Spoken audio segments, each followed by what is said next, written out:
హృదయాల్లో దేవుడు ఫలింపజేయను గాక.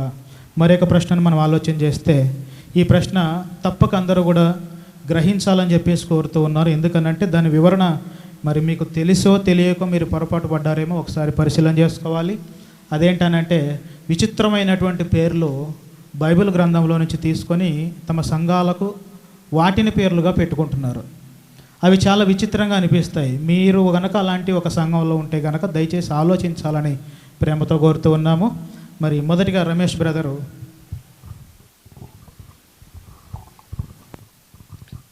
చాలా మంచి ప్రశ్న అండి. చాలా విచిత్రమైనటువంటి పేర్లతో ఇవాళ సంఘం పిలువబడతా ఉన్నది. మనం చూస్తూ ఉన్నాం సమాజంలో. మరి వారికి అవగాహన లోపమో మరి తెలియనితనంతో వారు అలా పెట్టుకుంటూ ఉన్నారు, అర్థం కావట్లేదు. కానీ మరి ఆ సంఘాలకు ఉన్నటువంటి పేరు, రాళ్ళ పేర్లు పెడతా ఉన్నారు, నగరాల పేర్లు పెడతా ఉన్నారు, సముద్రాల పేర్లు పెడతా ఉన్నారు, పర్వతాల పేర్లు పెడతా ఉన్నారు.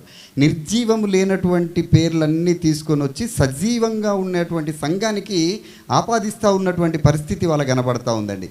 జాగ్రత్తగా ప్రతి ఒక్కరు కూడా ఈ విషయాన్ని వ్యతిరేక భావంతో కాకుండా లేఖనాలను పరిశోధించి దీన్ని అవగాహన తెచ్చుకోవాల్సిందిగా ప్రేమపూర్వకంగా కోరుతూ ఉన్నాం. విచిత్రంగా కనబడతా ఉన్నాయండి పేర్లు, నాకు నవ్వొస్తూ ఉన్నది. దయచేసి ఎవరిని అది చేసే విషయం కాదు.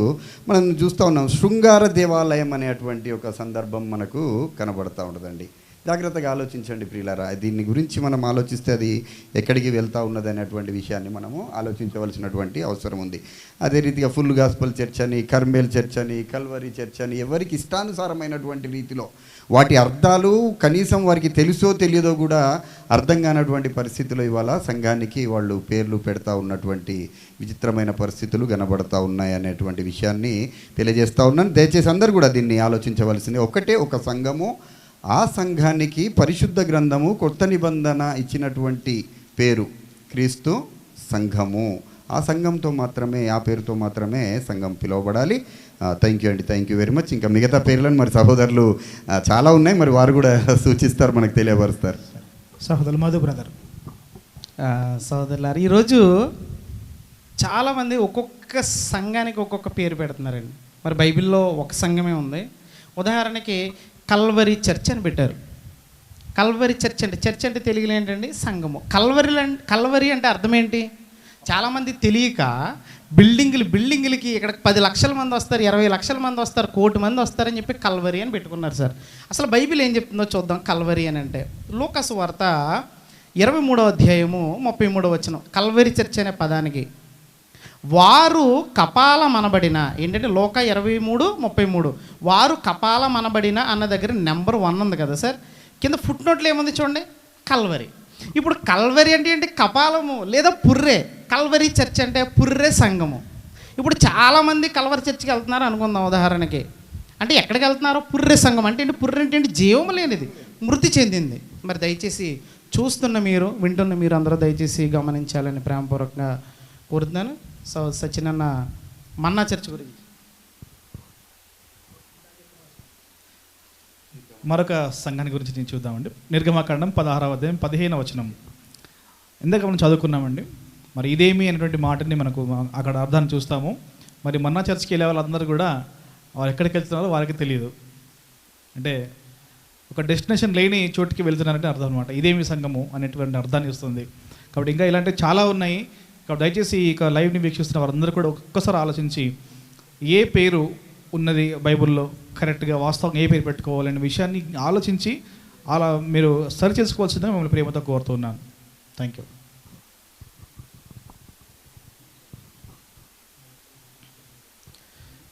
చాలా మంచి క్వశ్చన్ అండి. నేడు విచిత్రముగా పిలువబడుచున్నటువంటి కొన్ని సంఘముల పేర్లు, వాటిని చెప్పబోయే ముందు ఒక విషయాన్ని నేను గుర్తు చేస్తాను. సహోదరులు డేవిడ్, నేను 2009-2010 ప్రాంతంలో కాకినాడలో మేము ట్రైనింగ్ చేసేవాళ్ళం. మేము కాకినాడలో ట్రైనింగ్ చేసేటువంటి రోజుల్లో ఈ బైబిల్ సిద్ధాంతాల గురించి బోధించేటప్పుడు మాకు అక్కడ ఉపాధ్యాయులు దాదాపుగా నేడు 3000 మతశాఖలు ఉన్నాయని చెప్పారు ఆ రోజుల్లో. కానీ ఈ రోజుకి మనం ఆలోచన చేస్తే అవి దాదాపు 10,000 దాటిపోయింది. అంటే పరిశుద్ధ గ్రంథం సంఘం ఒకటే అనేటువంటి విషయాన్ని చెప్తుంటే మనుషులు మాత్రం ఎన్ని రకాల వాళ్ళకి నచ్చినటువంటి పేర్లు పెట్టుకుంటున్నారు. వాటిలో ఒక పేరును మనం ఆలోచన చేస్తే పెంతుకోస్తు దినమున సంఘం ప్రారంభమైతే పెంతుకోస్తు చర్చ్ అని పెట్టుకున్నారు. పెంతుకోస్తు అనేటువంటి మాటకు అర్థం ఏంటంటే 50వ రోజు అని, 50వ దినం అని. కాబట్టి ఇలాంటి అర్థం పర్థం లేనటువంటి పేర్లు సంఘానికి పెట్టుకొని రోజు ముందుకు కొనసాగుతున్నారు. చాలా పేర్లు ఉన్నాయి. జీవన జ్యోతి చర్చ్ అని, బేతేల్ చర్చ్ అని, కర్మేల్ చర్చ్ అని, లేకుంటే మనుషులు పెట్టుకున్నటువంటి పేర్లు లూథరన్ చర్చ్ అని, హోసన్న చర్చ్ అని, ఇలా రకరకాలైనటువంటి పేర్లు విచిత్రంగా పెట్టుకొని ఈరోజు సంఘములుగా ముందుకు కొనసాగుతున్నారు. సహోదరులు వీరబాబు గారు తమ అభిప్రాయాన్ని పంచుకుంటారు. సహోదరులు చెప్పినట్టుగా లోకంలో చాలా సంఘాలు ఉన్నాయి, కానీ ఆ సంఘాలన్నీ కూడా ఆయా పెద్దలను బట్టి నిర్ణయించబడినాయి. కానీ క్రీస్తు సంఘం అనేది క్రీస్తుతో నిర్ణయించబడింది. ఆయనే బండై ఉన్నాడు, శిరసై ఉన్నాడు, మూలమై ఉన్నాడు. కానీ అది గ్రహించలేనటువంటి చాలామంది, బైబిల్ పరిజ్ఞానం కూడా లేనటువంటి చాలామంది నూతన నిబంధన ఈ యొక్క పరిశుద్ధ లేఖనాలను పరిశీలించకుండా వారి ఇష్టానుసారమైనటువంటి పేర్లు పెట్టబడుతున్నారు. నేను కూడా ఒక రిఫరెన్స్ చెప్పి ముగిస్తాను. 1 కొరింథీయులకు రాసిన పత్రిక 16వ అధ్యాయము 22 నుంచి 22 చూసుకుంటే, ఎవడైనను ప్రభువుని ప్రేమింపుకుంటే వాడు శపింపబడును గాక, ప్రభు వచ్చుచున్నాడు, ప్రభు అయిన యేసుక్రీస్తు కృప మీకు తోడై ఉండును. ఇక్కడ ఏమన్నా ప్రభు వచ్చి చూడన్న మాట ఇక్కడ పుట్టినోట్లో చూస్తే మరణాత ఏంటండి, మరణాత అని ఉన్నది.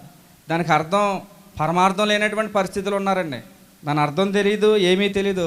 వాళ్ళ ఇష్టానుసారమైనటువంటి సంఘాన్ని పెట్టుకుని ప్రజల్ని చాలా మోసం చేస్తున్నారు. నిజమైనటువంటి సంఘాన్ని బయలుపరచలేకుండా ఉన్నారు. వారందరూ కూడా అబద్ధ ప్రవక్తలు ఉన్నారు. కాబట్టి గ్రహించవలసిందిగా ప్రేమతో కోరుచున్నామండి. వందనాలు.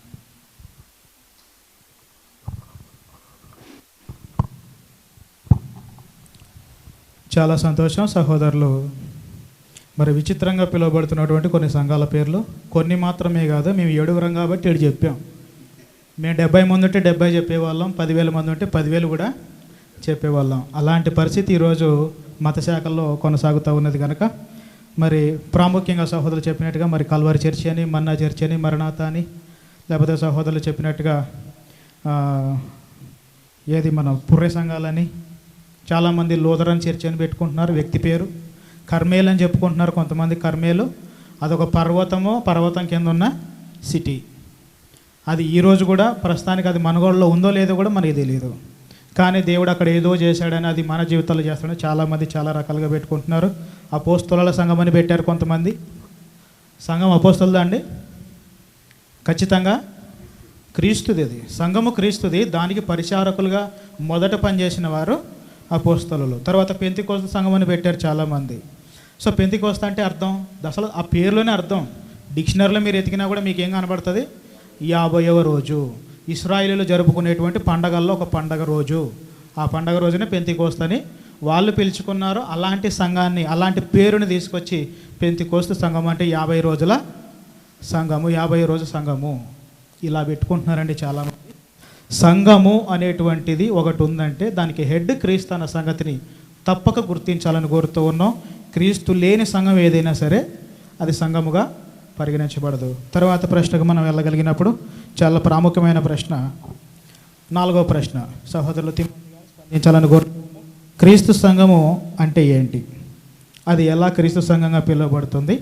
మత శాఖకు క్రీస్తు సంఘానికి మీకు తెలిసినటువంటి ఏదైనా ఒక విభేదం లేకుంటే దానికి సంబంధించినటువంటి ఒక అభిప్రాయాన్ని మీరు ఎలా తేడా ఉందనేటువంటి విషయాన్ని ఓకే, చాలా సంతోషం అండి. క్రీస్తు సంఘం అనగా ఏమి అని ఈ విషయాన్ని మనం ఇప్పటిదాకా కూడా ఆలోచన చేయడం జరిగింది.